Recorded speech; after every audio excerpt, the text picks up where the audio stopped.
Danas je prošlo 7 dana od operacije gospođe Biljane. Dolazi na redovnu kontrolu i da skinemo konce sa gornjih i donjih kapaka. Sve je kako treba, ona je super se oporavila za to vreme. Sljedeću kontrolu ćemo da napravimo za 7 dana, kada ćemo sačekati da još malo ovi otaci spadnu, da bi mogli da uradimo još jednu proceduru, Morpheus, da je malo odmladimo još dodatnu kožu.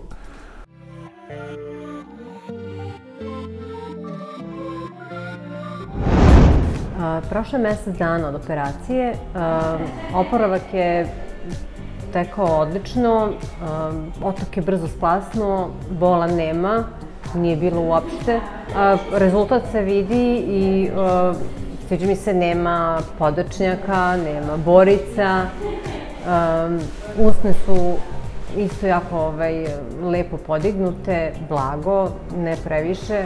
Dobar dan, Biljana. Sve dobro? Odlično. Da vas vidim. Pa super, to sve bolje i bolje izgleda, bravo. Dobro, ožiljci su polako počeli da blede, to je super. Odlično, pozicija kantusa dobra. Višak kože, više ga nema. Dobro, Biljana, jeste zadovoljni? Jesam. Pa super, drago mi je. I bit će još bolje. Nakon hiruških zahvata koji su obavljeni u našoj bolnici, mi nastavljamo sada sa negom kože i sa neinvazivnim i nehiruškim procedurama.